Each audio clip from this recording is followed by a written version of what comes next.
नमस्कार दोस्तों, मैं आनंद पांडे आप सभी लोगों का आपके अपने YouTube channel Radha Krishnan academy में स्वागत करता हूं। हम सभी लोग जो है बहुत ही महत्वपूर्ण टॉपिक रेडियो एक्टिवता के बारे में पढ़ रहे थे और रेडियो एक्टिवता में रेडियो एक्टिव पदार्थों के बारे में देखा था, जिसमें बताया था कि जो रेडियो एक्टिव तत्व होते हैं वो अस्थायी नाभिक वाले, जिसकी जो नाभिक है अनस्टेबल नाभिक जो होते हैं वो रेडियो एक्टिव होते हैं और वो अपनी स्टेबिलिटी को गेन करने के लिए एनर्जी को कम करते हैं और एनर्जी कम करने के लिए जो है रेडियो एक्टिव किरणों का उत्सर्जन करते हैं। और रेडियो एक्टिवता के बारे में सबसे पहले जो है हेनरी बैकरल नामक वैज्ञानिक ने बताया था, ये भी हमने देखा था। दूसरी चीज़ हमने देखा था कि जो रेडियो एक्टिव किरणें जो हैं वो 3 प्रकार की होती हैं, अल्फा, बीटा तथा गामा किरणें, तथा इन तीनों प्रकार के किरणों को जो है हम लोग कंपैरेटिवली जो है अध्ययन कर चुके थे, जिसमें देखा था कि अल्फा जो कण होता है, अल्फा किरण जो होता है वो जो है हीलियम नाभिक ही होता है और ये पॉजिटिव होता है। ठीक, ये पॉजिटिव होता है और ये हीलियम नाभिक होता है। अगर किसी भी नाभिक से एक अल्फा कण अगर निकलता है तो उससे में जो है उसके परमाणु क्रमांक में 2 की कमी तथा परमाणु भार में 4 की कमी होती है। ठीक, जबकि बीटा कण क्या होता है, ये ऋणावेशित इलेक्ट्रॉन्स होता है और ये जो है ऋणावेशित इलेक्ट्रॉन्स होता है। और जब किसी भी नाभिक से एक बीटा कण निकलता है तब उसके परमाणु क्रमांक में 1 की वृद्धि होती है तथा उसके जो द्रव्यमान संख्या में किसी भी की वृद्धि नहीं होती है। ठीक, द्रव्यमान संख्या अपरिवर्तित रहता है, ठीक है, अनचेंज रहता है। ठीक, और जबकि गामा किरण क्या है, ये हाई एनर्जी वाला एक इलेक्ट्रोमैग्नेटिक वेव है, एक उच्च तरंग जो है गति, तरंग दैर्ध्य है। ठीक है, ये चीज़ हम लोग जो है पिछली कक्षा में देख चुके थे। आज हम लोगों को देखना है कि अल्फा, बीटा तथा गामा किरणों का उत्सर्जन कैसे होता है, ये इनका क्षय कैसे होता है। दूसरी चीज़ और देखनी है, उसके बाद फिर आगे देखते हैं। तो सबसे पहले देखते हैं कि रेडियो एक्टिवता जो है किसी तत्व का नाभिकीय गुण होता है। एक पॉइंट यहाँ पे सबसे पहले नोट कर लेते हैं कि जो रेडियो एक्टिवता होता है, रेडियो एक्टिवता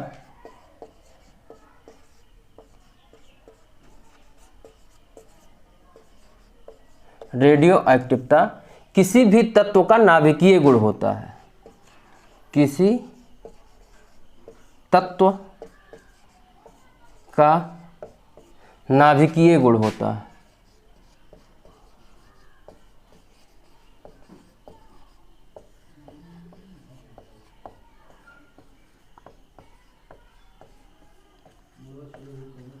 ठीक, किसी तत्व का नाभिकीय गुण होता है रेडियो एक्टिवता, अर्थात जो है रेडियो एक्टिव किरणों का उत्सर्जन जो है नाभिक से होता है। रेडियो एक्टिव तत्वों का किरणों का उत्सर्जन कहाँ से होता है, नाभिक से होता है। अर्थात रेडियो एक्टिव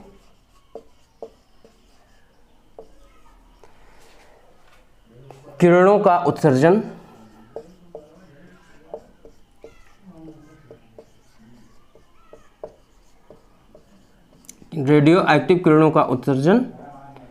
नाभिक से होता है। नाभिक से होता है।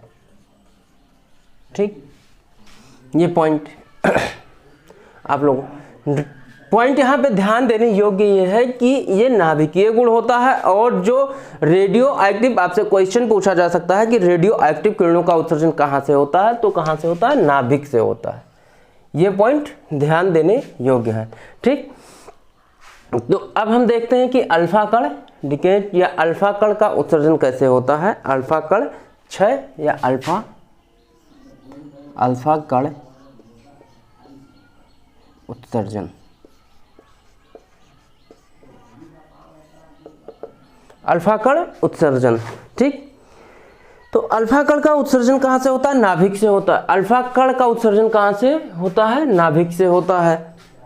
ठीक, और यह क्या होता है, अल्फा कण जो है हीलियम का नाभिक होता है, ठीक, ये भी है। इसका उत्सर्जन जो है, इसका उत्सर्जन नाभिक से होता है,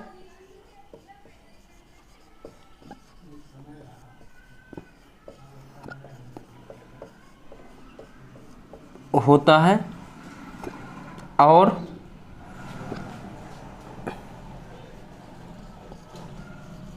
यह हीलियम नाभिक होता है, हीलियम नाभिक होता है।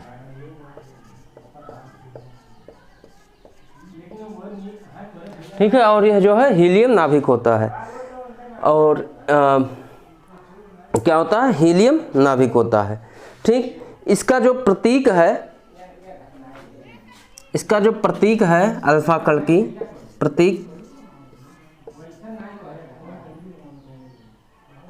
जो होता है 2He4 या 2He4, या जो है इसको हम अल्फा, इस तरीके से इसी को जो है इस सिंबल को अल्फा से डिनोट करते हैं। किससे? अल्फा से डिनोट करते हैं।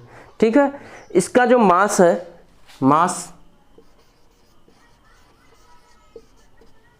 इसका मास है 4 AMU, 4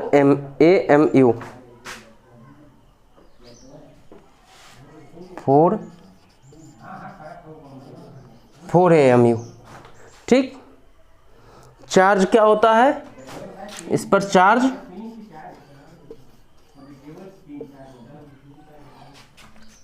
जो है 2 प्रोटॉन के बराबर होता है। चार्ज क्या है? 2 प्रोटॉन के बराबर होता है। ठीक, अब अगर मान लेते हैं कि एक एग्जांपल लेते हैं कि किसी भी जो है कोई तत्व है X, इसका परमाणु क्रमांक Z है, ठीक, तथा मास नंबर जो है वो A है। इसका परमाणु क्रमांक Z है तथा मास नंबर A है। इससे एक अल्फा कण निकल रहा है, इससे एक अल्फा कण जो है वो निकल रहा है, तो क्या होगा? एक अल्फा कण निकल रहा है, ठीक, माइनस अल्फा कण, तो क्या होगा? 2He4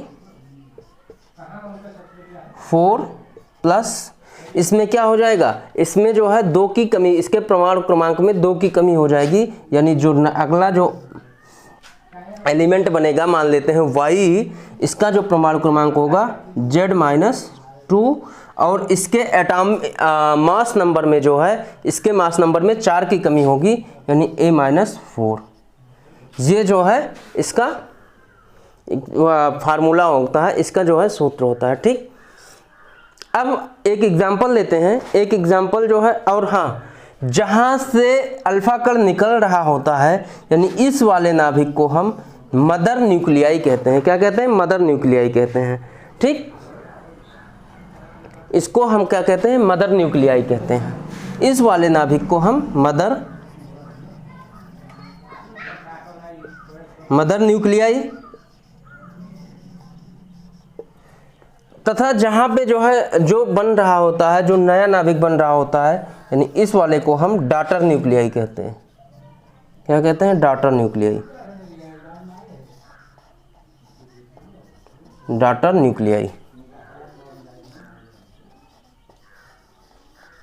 ठीक, इसको हम क्या कहते हैं? डॉटर न्यूक्लियाई कहते हैं। ठीक है, यहाँ तक आप लोगों को समझ में आ गया होगा। ठीक, अब देखते हैं कि जैसे एक एग्जांपल लेते हैं कि यूरेनियम 92-238, यूरेनियम 92-238 जब लेते हैं, तो ये जो है यूरेनियम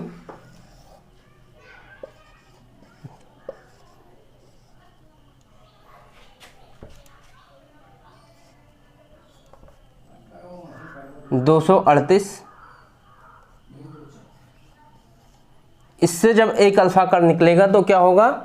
एक अल्फा कण जब इससे निकलेगा तो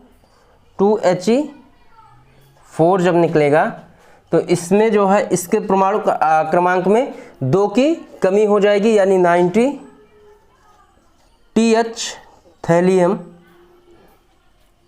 234, ठीक, 234 होगा ये परमाणु बन के कंप्लीट होगा इस तरीके से, जो है इसमें से एक अल्फा कण निकलने पे। ठीक, आगे देखते हैं अगला जो है बीटा कण का उत्सर्जन, जो है बीटा कण का उत्सर्जन कैसे होता है। ठीक, तो इसको रफ कर लेते हैं। बीटा कण का उत्सर्जन,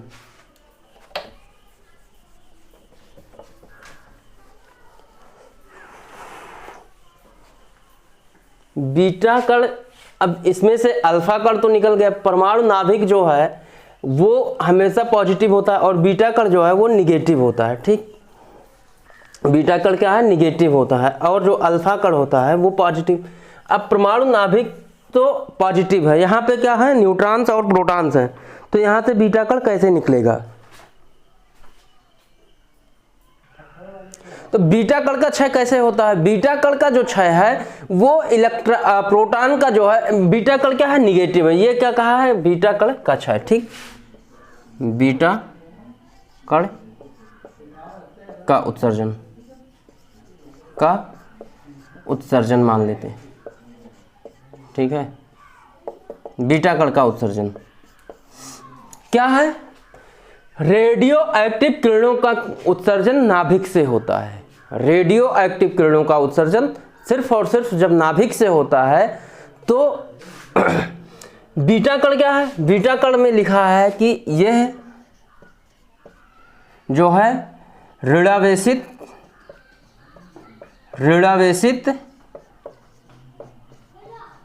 इलेक्ट्रॉन्स, ये ऋणावेशित इलेक्ट्रॉन्स होते हैं।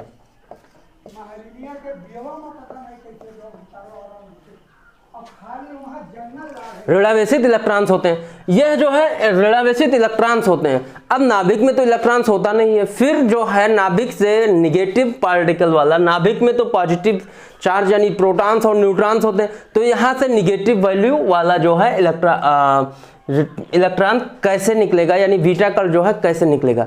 तो यह किस पर निर्भर करता है, यह डिपेंड करता है कि प्रोटॉन न्यूट्रॉन्स जो है प्रोटॉन में चेंज हो जाता है। क्या होता है, न्यूट्रॉन जो होता है वो प्रोटॉन में चेंज हो जाता है, इससे एक इलेक्ट्रॉन, एक ऋणावेशित कण की उत्पत्ति होती है, जिससे होता क्या है, जिससे एक जब ये ऋणावेशित कण प्रोटॉन इलेक्ट्रॉन की उत्पत्ति होती है तो बीटा कण वहीं से बाहर निकल जाता है।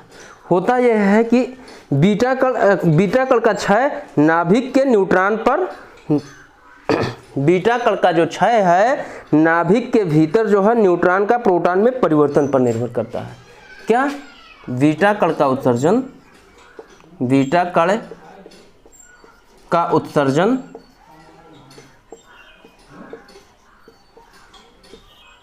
नाभिक के भीतर, नाभिक के भीतर इलेक्ट्रॉन्स न्यूट्रॉन का प्रोटॉन में परिवर्तन पर, प्रोटॉन में परिवर्तन पर निर्भर करता है, निर्भर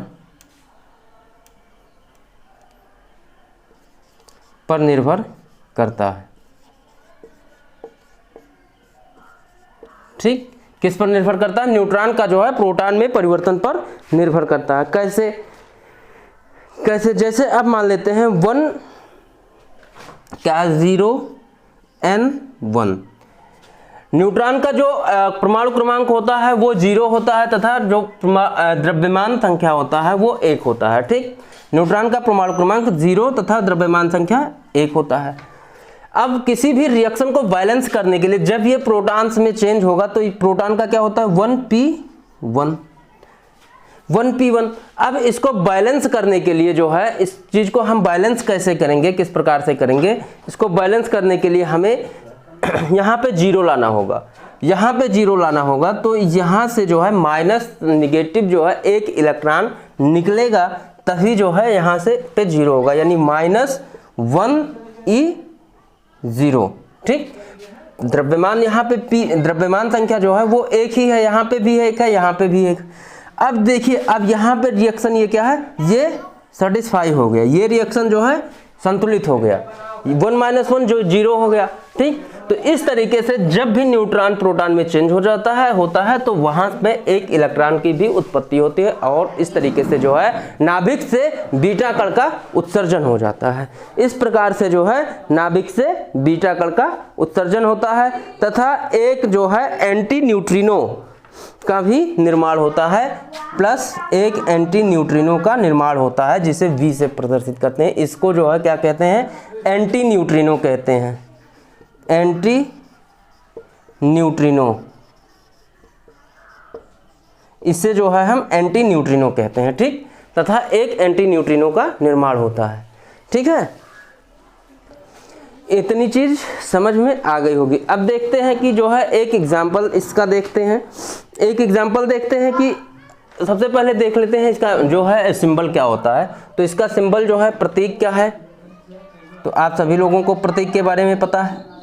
प्रतीक क्या होगा बीटा कण का, या तो इसको हम जो है 0 -1e0, या फिर इसे जो है हम बीटा से प्रदर्शित करते हैं। ठीक, दूसरी चीज जो है इसका ठीक, अब इस पर जो है चार्ज पूछा जाएगा तो -1 का हो जाएगा। ठीक, इसका एटॉमिक मास जो है 0 हो जाएगा। ठीक है,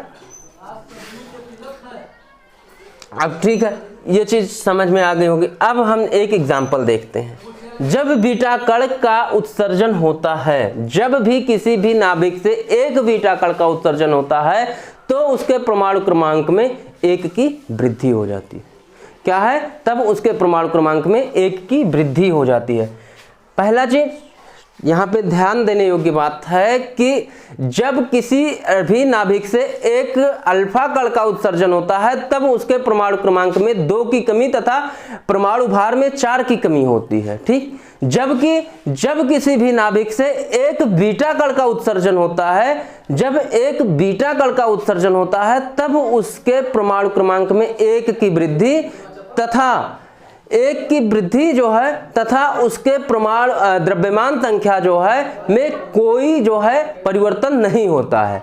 ठीक, इसके द्रव्यमान, जब बीटा कण का उत्सर्जन होता है तो उसके द्रव्यमान संख्या में कोई परिवर्तन नहीं होता है, और परमाणु क्रमांक में जो है 1 की वृद्धि हो जाती है, और एक अल्फा कण के उत्सर्जन से उसके परमाणु क्रमांक में 2 की कमी तथा द्रव्यमान संख्या में 4 की कमी होती है। ठीक, यहां तक आप लोगों को समझ में आया होगा। अब देखते हैं इसका एक एग्जाम्पल देख लेते हैं, इसका एक एग्जाम्पल देख लेते हैं कि जो है मान लेते हैं कि जो है एक एटॉमिक नंबर, एक कोई x है, एक कोई तत्व है x जिसका एटॉमिक नंबर Z है, और इसका एटॉमिक माफ कीजिएगा मास नंबर जो है वो A है। यहाँ से जब एक बीटा कण का उत्सर्जन हुआ, एक बीटा कण जो है उत्सर्जन हुआ, यहाँ से जब एक बीटा कण का उत्सर्जन होता है तो होता क्या, प्लस इसके द्रव्यमान संख्या में 1 की वृद्धि होती है। होगा क्या, Z+1 x, और द्रव्यमान इसके जो है परमाणु क्रमांक में 1 की वृद्धि होती है, माफ कीजिएगा इसके परमाणु क्रमांक में 1 की वृद्धि होती है, तथा द्रव्यमान संख्या में कोई परिवर्तन नहीं होता है, और ये जो एलिमेंट बनेगा ये y बन जाएगा। द्रव्यमान संख्या में 1 की परमाणु क्रमांक में 1 की वृद्धि, द्रव्यमान संख्या जो है अपरिवर्तित रहता है, प्लस एक न्यूट्रिनो बनता है। ठीक, एंटी न्यूट्रिनो, प्लस एक एंटी न्यूट्रिनो का निर्माण होता है। ठीक, अब कैसे, ठीक कैसे देख लेते हैं। इसका एक एग्जाम्पल देखें, सिंपल सा एग्जाम्पल है, क्या एक सिंपल सा एग्जाम्पल है, यहाँ पे थोड़ा सा रफ कर लेते हैं, यहीं पे देख लेते हैं हम। ठीक है।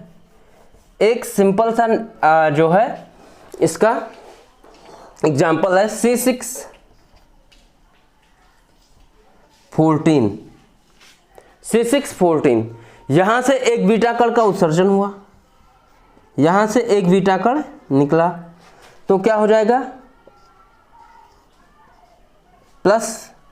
यहां से जब एक बीटा कण का उत्सर्जन होता है तो एक जो है परमाणु क्रमांक में की वृद्धि हो जाएगी, यानी सोडियम यानी जो है नाइट्रोजन, माफ कीजिएगा नाइट्रोजन 7N14 हो जाएगा।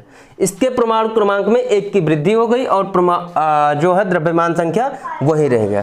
तो ये जो है एक बीटा कण के उत्सर्जन से ये प्रोसेस होता है। प्लस एंटी न्यूट्रिनो, प्लस जो है एंटी न्यूट्रिनो। अब देखते हैं जो है गामा किरणों का उत्सर्जन।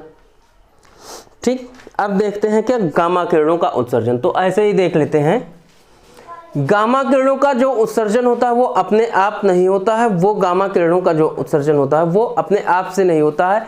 जब अल्फा किरणें या बीटा कण अल्फा कण या फिर बीटा कण किसी भी नाभिक से जो है उत्सर्जित होकर के बाहर उत्सर्जित हो जाता है, तो इससे उसकी एनर्जी बढ़ जाती है और नाभिक क्या होता है वो एक्साइटेड स्टेट में आ जाता है। किसमें? एक्साइटेड स्टेट में आ जाता है, जिससे गामा किरणों का उत्सर्जन होता है। ठीक, उच्च ऊर्जा स्तर वाले गामा किरणों का जो है उत्सर्जन होता है। ठीक है, तो इस पॉइंट को जो है नोट कर लेते हैं कि गामा किरणों का उत्सर्जन, गामा किरणों का जो है उत्सर्जन कैसे होता है। ठीक है, तो अब जो है इसको हम देखते हैं, गामा किरणों का उत्सर्जन।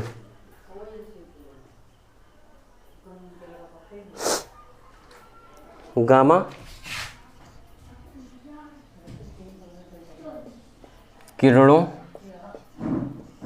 किरणों का उत्सर्जन।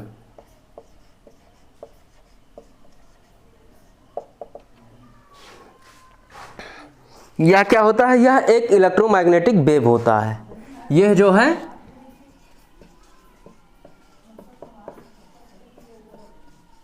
इलेक्ट्रोमैग्नेटिक वेव होता है। यह जो है इलेक्ट्रोमैग्नेटिक वेव होता है। ठीक है, यह क्या होता है? यह इलेक्ट्रोमैग्नेटिक वेव होता है और गामा किरणें जो है नाभिक के एक्साइटेड स्टेट को, माफ कीजिएगा, ये जो है नाभिक के एक्साइटेड स्टेट को प्रदर्शित करती हैं। गामा किरणें क्या होता है? नाभिक के एक्साइटेड स्टेट को, जैसा कि हमने अभी बताया कि जब अल्फा कण या फिर बीटा कण जब नाभिक से निकल जाते हैं तो इसकी एनर्जी लेवल ज़्यादा हो जाती है, जिससे यह एक्साइटेड स्टेट में आ जाते हैं, फिर गामा किरणों का उत्सर्जन करते हैं। तो गामा किरणें क्या है? गामा किरणें किसको प्रदर्शित करती हैं? यह नाभिक के एक्साइटेड स्टेट को प्रदर्शित करती हैं। ठीक, इस पॉइंट को नोट कर सकते हैं कि यह नाभिक के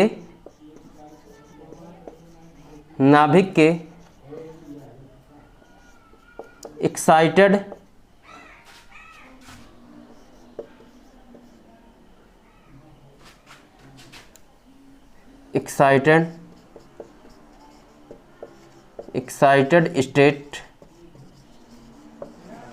को प्रदर्शित करती हैं।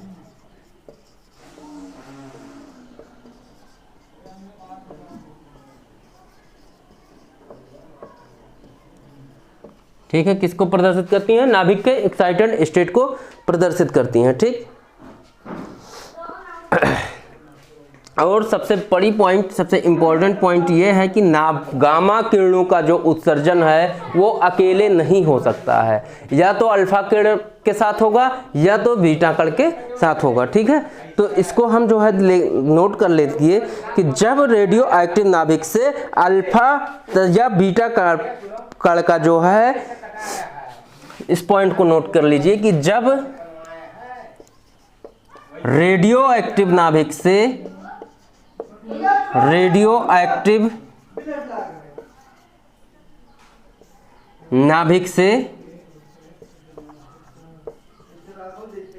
अल्फा तथा बीटा कण का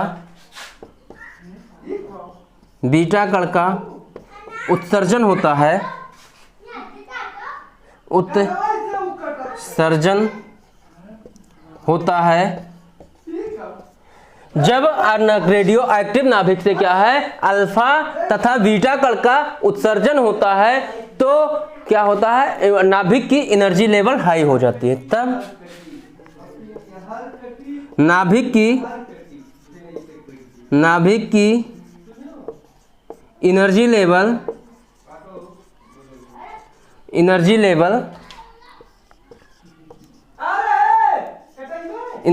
हाई हो जाती है,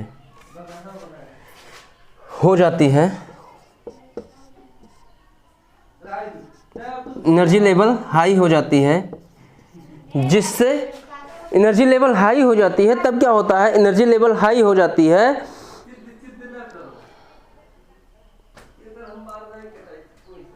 तो यह जो है गामा किरणों का उत्सर्जन करता है, हो जाती है, जिससे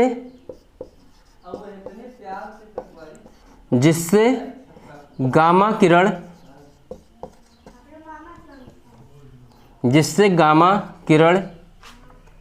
का उत्सर्जन होता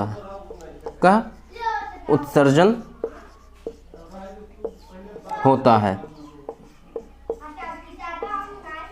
जिससे जो है गामा किरण का उत्सर्जन होता है। ठीक, ये था जो है ये था अल्फा बीटा तथा गामा किरणों का उत्सर्जन के बारे में कि अल्फा किरणें कैसे उत्सर्जित होती हैं। तो अल्फा किरणें जो है एक हीलियम नाभिक होती हैं, इसके उत्सर्जन से नाभिक के जो है परमाणु क्रमांक में जो है 2 की कमी तथा द्रव्यमान संख्या में 4 की कमी होती है। बीटा किरणें इलेक्ट्रॉन ऋणावेशित इलेक्ट्रॉन होती हैं, इसके उत्सर्जन से जो है उसके परमाणु क्रमांक में 1 की वृद्धि तथा द्रव्यमान संख्या अपरिवर्तित रहता है, में कोई परिवर्तन नहीं होता है मतलब। और गामा किरणें जो है ये एक इलेक्ट्रोमैग्नेटिक वेव होती हैं। जब अल्फा तथा बीटा कण किसी भी नाभिक से उत्सर्जित हो जाता है तो होता क्या है, जब अल्फा तथा बीटा कण किसी भी नाभिक से उत्सर्जित होता है तो होता क्या है कि नाभिक का एनर्जी लेवल हाई हो जाता है, जिससे नाभिक एक्साइटेड स्टेट में हो जाती है और एक गामा किरण को उत्सर्जित करती है और गामा किरणों को उत्सर्जित करके पुनः जो है नॉर्मल स्टेट में वापस आ जाती है। ये था गामा किरण, अल्फा किरण तथा जो है बीटा किरण के उत्सर्जन के बारे में। ठीक, अब इसमें के बाद जो है हम लोग एक नियम जो दिया था इसके बारे में, सोडी तथा फयान ने जो है 3 नियम दिए थे, उन नियमों के बारे में पढ़ते हैं। अल्फा बीटा तथा गामा किरणों के लिए सोडी तथा फयान ने 3 नियम दिए थे, उन तीनों नियमों के बारे में हम लोग देखते हैं कि सोडी तथा फयान का नियम क्या था। ठीक, तो इसको सबसे पहले रफ कर लेते हैं कि सोडी तथा फयान का नियम। ठीक, सोडी तथा फयान का जो है नियम क्या था उसको देखते हैं।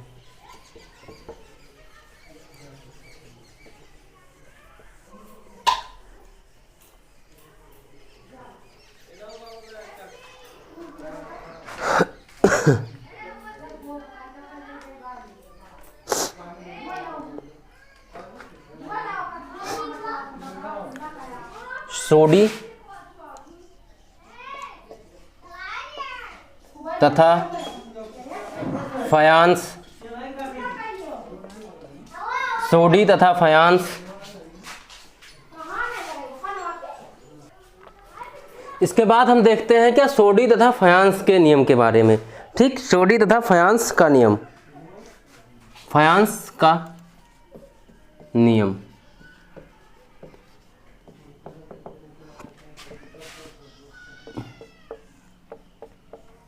इन्होंने 3 नियमों के बारे में बताया था, इन्होंने जो है 3 रूल्स बताया था। सोडी तथा फयांस ने जो है 3 नियम बताया था, 3 रूल्स बताए थे। पहला रूल देखते हैं, फर्स्ट रूल इन्होंने बताया था कि जब किसी भी नाभिक से एक अल्फा कण का उत्सर्जन होता है, एक अल्फा कण, जब किसी भी रेडियो एक्टिव नाभिक से एक अल्फा कण का उत्सर्जन होता है तो उसके परमाणु क्रमांक में 2 की कमी तथा परमाणु भार में 4 की कमी होती है, तथा जो परमाणु होता है वो पीरियाडिक टेबल में आवर्त सारणी में जो है 2 स्थान पीछे या बाएं की तरफ खिसक जाता है।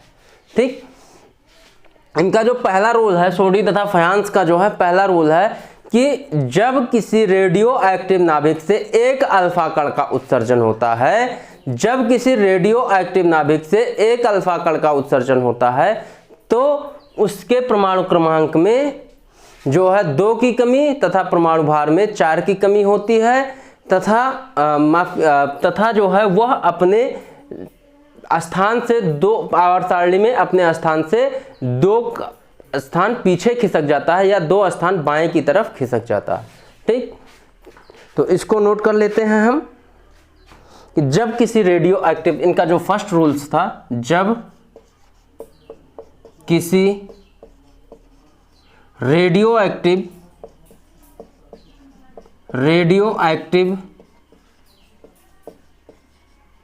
नाभिक से, जब किसी रेडियो एक्टिव नाभिक से एक अल्फा कण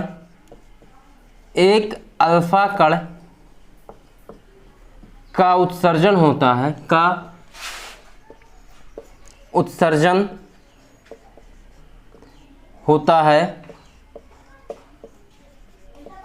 तब तो उसके परमाणु क्रमांक में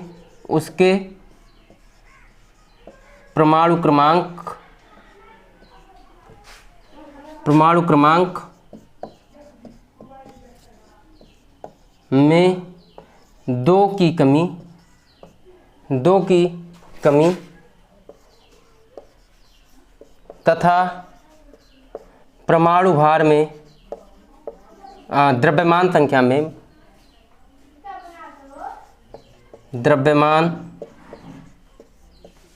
संख्या में 4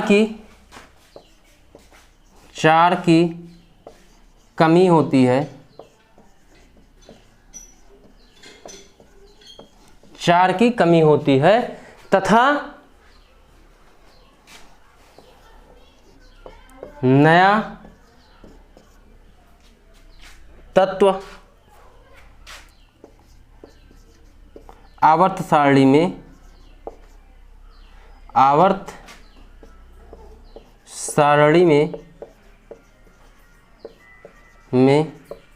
2 स्थान बाएं या फिर पीछे खिसक जाता है।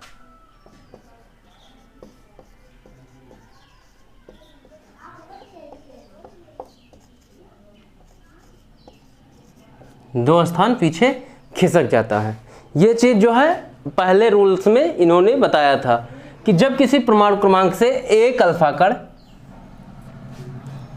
का उत्सर्जन होता है तो उसके परमाणु क्रमांक में 2 की कमी तथा द्रव्यमान संख्या में 4 की कमी होती है तथा नया जो तत्व बनेगा उसके आवर्त सारणी में वो जो है आवर्त सारणी में 2 स्थान बाएं या पीछे की तरफ खिसक जाता है। ठीक, कैसे देखते हैं, एक एग्जाम्पल देखते हैं हम। जैसे जो है एक एग्जाम्पल देखते हैं कि बिस्मथ एग्जाम्पल है 83 बिस्मथ 213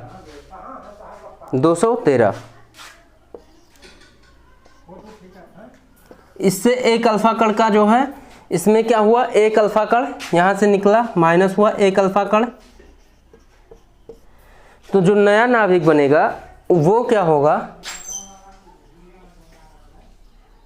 2He4 प्लस नया बनेगा। इसमें 2 क्या कहा है, 2 परमाणु क्रमांक की कमी, 2 परमाणु क्रमांक की कमी होगी तो क्या हो जाएगा 81। 4 द्रव्यमान संख्या की कमी, 4 इसमें से कम हो जाएगा तो क्या हो जाएगा 209। जो नया एटम बनेगा, नया जो परमाणु तत्व बनेगा वो क्या हो जाएगा, नया तत्व जो बनेगा वो थैलियम। ठीक, वो बनेगा थैलियम, वो बनेगा थैलियम। ठीक, जब इससे एक अल्फा कण का उत्सर्जन होगा तो नया जो है, अब देखते हैं कि ये पीरियाडिक टेबल में कहाँ पे है। ठीक, तो इसका जो है एटॉमिक नंबर क्या होता है, Z इक्वल टू 83, इसका Z इक्वल टू 81, इसमें जो है A इक्वल टू 213 और इसमें A इक्वल टू 209। ठीक, A इक्वल टू 209, 4 की कमी हो गई। अब जो है आवर्त सारणी में देखें तो आवर्त सारणी में जो बिस्मथ होता है ये किस ग्रुप में होता है, ये होता है 5th ग्रुप में होता है। ठीक है, बिस्मथ क्या है, ये 5th ग्रुप में होता है। ये जो है आवर्त सारणी में स्थान जब देखेंगे तो ये जो है ये आवर्त सारणी में 5th ग्रुप में होता है। किस में होता है, 5th ग्रुप में। और ये जो है आवर्त सारणी में 2 स्थान पीछे खिसक गया, या जो है आवर्त सारणी में 3rd ग्रुप में होता है, 3rd ग्रुप में।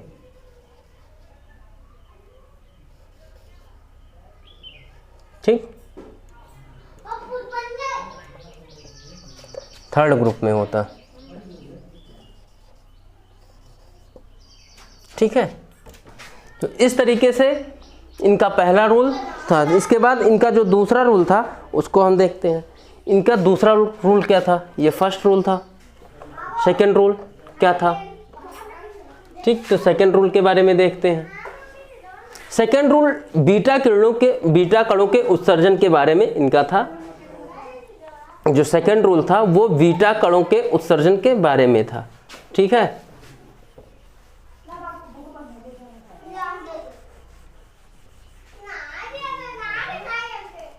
सेकंड रूल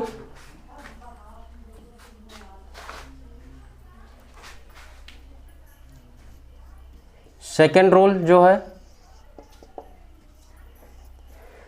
इनका सेकंड रूल था कि जब किसी भी रेडियो एक्टिव नाभिक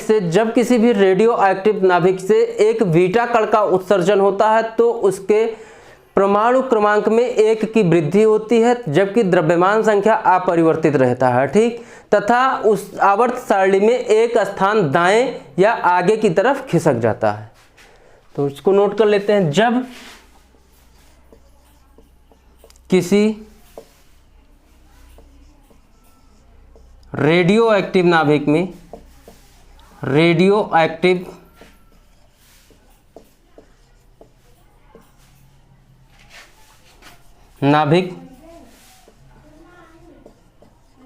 से एक बीटा कण का उत्सर्जन होता है, बीटा कण का उत्सर्जन होता है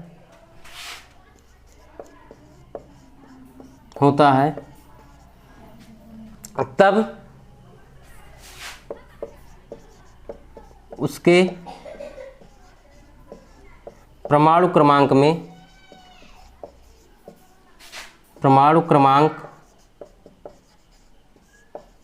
1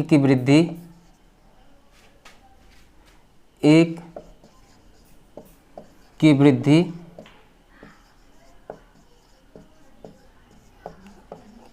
तथा द्रव्यमान संख्या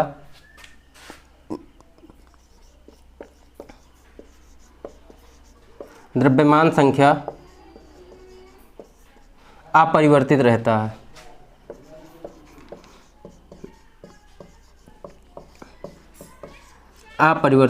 है।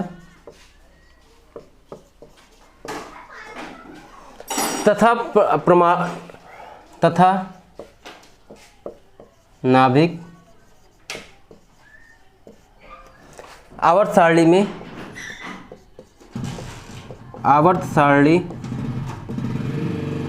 में एक स्थान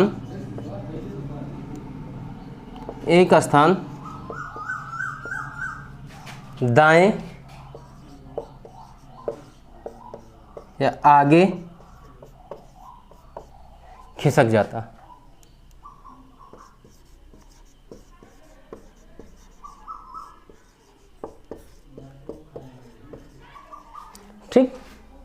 क्या होता है, एक स्थान दाएं या आगे की तरफ खिसक जाता है। ये है इनका दूसरा रूल। ठीक है, इसमें एक एग्जाम्पल इसी का देखते हैं जो पिछला लिया था, विस्मत 83 VI 213। यहाँ से एक बीटा कण का जब उत्सर्जन हुआ, यहाँ से जब एक बीटा कण का उत्सर्जन होता है तो क्या बनता है,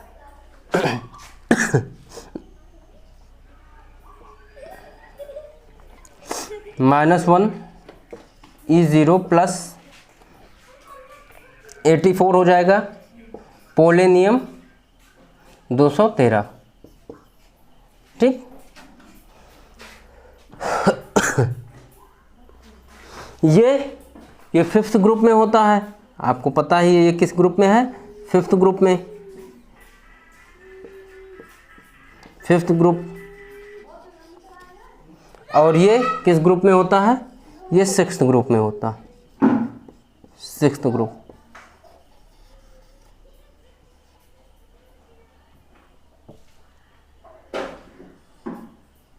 ठीक, तो ये था इनका दूसरा रूल।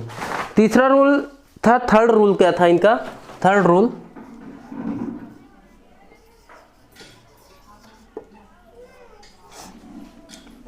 था कि जब किसी नाभिक से एक गामा किरण का जब किसी परमाणु रेडियो एक्टिव नाभिक से जो है एक गामा किरण बाहर जाता है तो उसमें कोई परिवर्तन नहीं होता है। ठीक, जब किसी रेडियो एक्टिव तत्व से जब किसी रेडियो एक्टिव तत्व से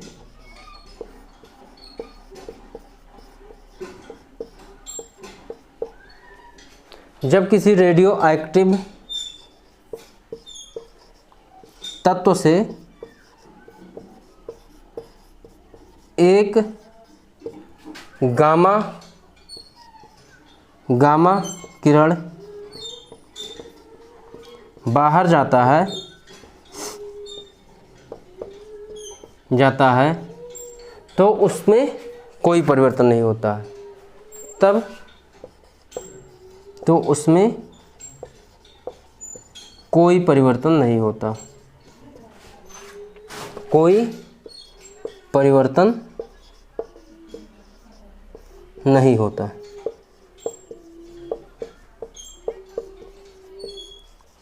ठीक, जब किसी भी रेडियो एक्टिव नाभिक से गामा किरण बाहर जाता है तो उसमें कोई परिवर्तन नहीं होता है। तो सोडियम और फ्यान के ये तीन नियम थे। पहला नियम था जिसके बारे में हमने बताया कि जब किसी जो है रेडियो एक्टिव नाभिक से एक अल्फा कण बाहर जाता है तो उसके परमाणु क्रमांक में 2 की कमी, द्रव्यमान संख्या में 4 की कमी तथा वह 2 स्थान पीरियोडिक टेबल में पीछे या बाएं की तरफ खिसक जाता है।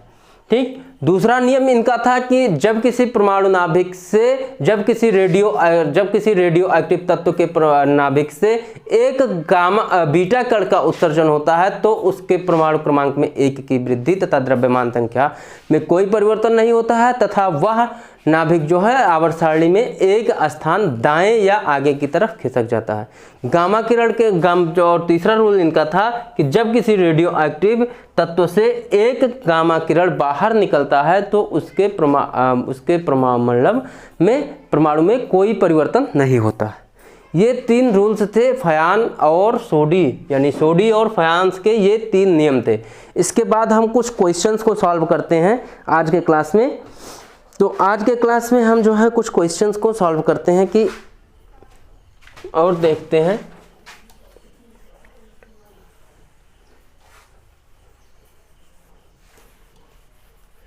ठीक,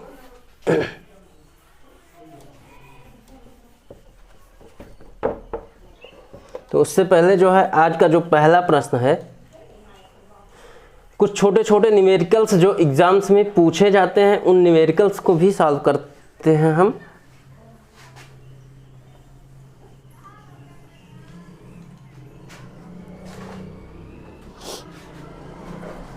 जैसे है 83 x 209। ठीक, माइनस अल्फा हुआ, फिर ये y बन गया, फिर माइनस बीटा हुआ, ये z बन गया। अब z का जो है परमाणु क्रमांक तथा द्रव्यमान संख्या क्या होगा? z का परमाणु क्रमांक तथा द्रव्यमान संख्या क्या होगा? आपसे क्वेश्चन पूछा गया है कि ये कोई रिएक्शन है, एक कोई जो है परमाणु है, ये क्वेश्चन पूछा गया है कि एक कोई परमाणु संख्या है जो कि जिसका परमाणु क्रमांक 83 तथा द्रव्यमान संख्या 209 है, उससे एक अल्फा कण और एक बीटा कण निकाल दिया जाता है। तो जो नया तत्व बना उसका द्रव्यमान संख्या तथा परमाणु क्रमांक कितना होगा? अब देखते हैं, यहां से एक अल्फा कण निकला, एक अल्फा कण निकला तो द्रव्यमान परमाणु क्रमांक में कितने की कमी होगी? 2 की कमी। तो परमाणु क्रमांक में क्या होगी? परमाणु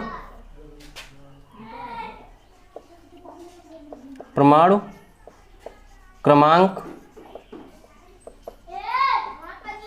में 2 की कमी हो जाएगी, 2 की कमी, 2 की कमी होगी तो क्या हो जाएगा? ये 81। यहां से जब जाएगा तो क्या होगा? द्रव्यमान संख्या में क्या है? द्रव्यमान संख्या में 4 की कमी, द्रव्यमान संख्या में 4 की कमी होगी तो कितना हो जाएगा? 205। ठीक, यहां से जब एक बीटा कण निकला, यहां से जब एक बीटा कण निकलेगा तो क्या होगा? परमाणु क्रमांक में 1 की वृद्धि होगी, परमाणु क्रमांक में 1 की वृद्धि, तो क्या हो जाएगा? 82। और यहां से जब इसमें क्या होगा? अपरिवर्तित होगा, ये अपरिवर्तित,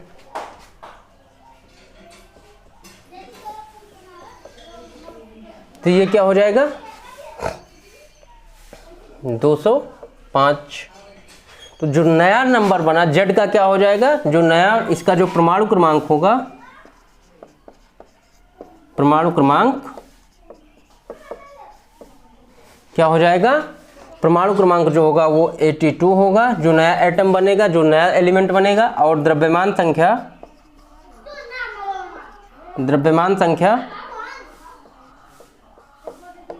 205, ये हो जाएगा आंसर। ठीक, अगला क्वेश्चन देखते हैं, एक क्वेश्चन और इसी बेस्ड देखते हैं।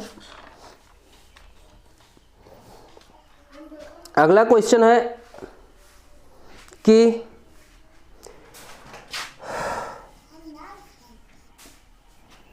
यदि किसी जो है कोई परमाणु कोई एलिमेंट है जिसका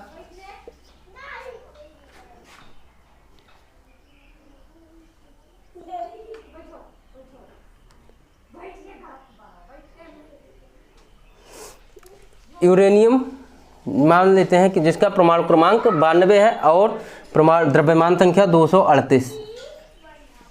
ठीक, अगला जो है एलिमेंट जो बना वो 86 206 y 86 जो बना 86 y 206। ठीक है, ये चीज ये क्वेश्चन है तो इससे में पूछा गया है में कितने अल्फा तथा बीटा कण उत्सर्जित हुए, में कितने अल्फा कण तथा बीटा कण कितने उत्सर्जित हुए, ये हमको बताना है। ठीक है, तो ये चीज जो है हमको बतानी है, अल्फा और बीटा कणों के उत्सर्जन के बारे में ये चीज जो है हमको बतानी है। तो हम क्या करेंगे, इसमें हम देखते हैं कि मास नंबर में कितने की कमी आई। इसके जो है मास नंबर में कितने की कमी आई। तो ए यहाँ पे देखें तो 238 माइनस जो है 236, तो अल्फा कण बराबर क्या हो जाएगा, alpha equal to mass number में कितने की कमी आई। यहाँ से देखें तो 238 माइनस 206 करेंगे तो कितना होगा, 32। अब एक मतलब जो है कितने अल्फा कण निकलेंगे तब इसके मास नंबर में जो है 32 की कमी होगी। अब एक अल्फा कण निकलने से 4 जो है मास नंबर की कमी होती है, 4 द्रव्यमान संख्या कम होते हैं। एक अल्फा कण निकलने से 4 की कमी होती है द्रव्यमान संख्या में, ठीक है। बीटा कण के निकलने से तो द्रव्यमान संख्या में कोई परिवर्तन होगा ही नहीं, यानी जो 32 परिवर्तन हुआ है इसके द्रव्यमान संख्या में, यानी जो है जो 32 का परिवर्तन हुआ है इसके द्रव्यमान संख्या में, वो कहां से हुआ है, वो अल्फा कण के उत्सर्जन से हुआ है। तो एक अल्फा कण के उत्सर्जन से जो है कितने की कमी होती है द्रव्यमान संख्या में, 4। तो कुल कितने द्रव्यमान संख्या की कमी हुई है, 32।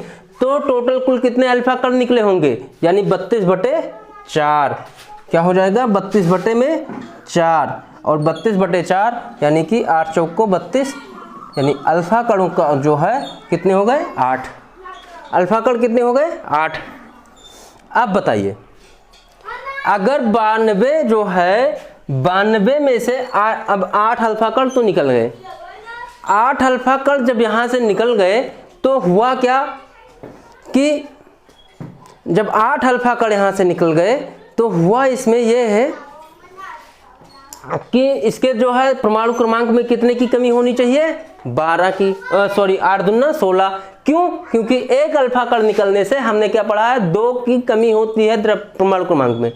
अब 16 की अगर कमी होती तो 92 में से 16 जो है निकालेंगे तो कितना बचेगा, 92 में से जब 16 हम निकालेंगे तो कितना बचेगा, 92 में से 16 जब हम निकालेंगे तो बचेगा कितना, 76 बचेगा। कितना बच जाएगा, जो है 76, यानी कि जो है ये क्या हो जाएगा, ये 76 हो जाएगा। क्या होगा, 76। तो परमाणु क्रमांक कितना बच जाएगा, यानी Z इक्वल टू जो है कितना बच जाएगा, 76। हमें Z इक्वल टू चाहिए कितना, 86। हमें Z इक्वल टू चाहिए कितना, 86 और 76 Z इक्वल टू आया है, इसको हम मान लेते हैं Z1, ठीक है। तो हमको कितना बढ़ाना होगा, हमको 10 परमाणु क्रमांक बढ़ाना होगा। हमको क्या है, 10 परमाणु क्रमांक यहाँ से यहाँ पे माइनस करेंगे तो बढ़ाना होगा। तो जब हमें 10 परमाणु क्रमांक बढ़ाना होगा, जब हमको 10 परमाणु क्रमांक बढ़ाने होंगे तो क्या हमें पता है कि एक बीटा कण के उत्सर्जन से एक परमाणु क्रमांक में वृद्धि होगी, यानी 10 परमाणु क्रमांक में वृद्धि के लिए कितने बीटा कण की उत्सर्जन करनी पड़ेगी, 10 की। यानी जो है क्या होगा, ये Z मान लेते हैं जो नया वाला आया, ठीक है, Z जो है, तो इसमें जो है तो बीटा कण की उत्सर्जन कितनी हो जाएगी, 10। यानी अल्फा कण कितने निकले, 8 और बीटा कण कितने निकले, 10। ठीक, उम्मीद है कि इस तरह से प्रश्न अगर आप लोगों से पूछा गया तो जो है आप सभी लोग सॉल्व कर सकते हैं। ठीक है, अगर आप लोगों से इस तरह से क्वेश्चन पूछा गया तो आप सभी लोग जो है इस तरह से क्वेश्चन को सॉल्व कर सकते हैं। ठीक, तो एक क्वेश्चन है जो आप लोगों के सामने लिखा हुआ है और ये क्वेश्चन जो है पहले पूछा भी जा चुका है। ठीक, ये क्वेश्चन टीजीटी के एग्ज़ाम में पूछा भी जा चुका है और ये आज के लिए आप सभी लोगों के लिए ये जो है ये क्वेश्चन होमवर्क रहेगा और आप सभी लोगों को इसको सॉल्व करके कमेंट बॉक्स में जो है कमेंट करके इसका आंसर बताना होगा और इसका आंसर जो है आप लोगों को इसका आंसर जो है बताना होगा कि क्या होगा। और ये बहुत ही इम्पोर्टेंट क्वेश्चन है, यहाँ पे इस तरह से क्वेश्चन आपके एग्ज़ाम में टीजीटी एग्ज़ाम में पूछे भी जाते हैं। और क्वेश्चन ये है कि किसी भी रेडियो एक्टिव तत्व के दो समस्थानिक जिनकी द्रव्यमान संख्या क्रमशः 210 और 206 है। क्या, किसी भी रेडियो एक्टिव तत्व के दो समस्थानिक जिनकी द्रव्यमान संख्या 210 तथा 206 है, यदि पहले समस्थानिक 210 का विघटन जो है 210 का पहले समस्थानिक x 210 का विघटन x 206 में होता है तो इसमें से कितने अल्फा और बीटा कणों का उत्सर्जन हुआ है। इसमें से क्या है, कितने बीटा और अल्फा कण का उत्सर्जन हुआ है। ये जो है आप सभी लोगों के लिए जो है होमवर्क है और आप सभी लोग जो है इसको कमेंट बॉक्स में कमेंट करके हमको इसका आंसर ज़रूर बताएं। अगर नहीं होती है तो हम इसका सलूशन भी अगली कक्षा में, कल की क्लास में जो है इसका सलूशन भी आप सभी लोगों को बता देंगे। आप सभी लोग प्रयास कीजिएगा और इसको सॉल्व करने की कोशिश कीजिएगा और इस तरह के प्रश्नों को ज़्यादा से ज़्यादा हल कीजिए। ठीक, तो बस आज के क्लास में इतना ही और हम लोग कल जो है फिर से मिलेंगे। तब तक के लिए जो है जय हिंद।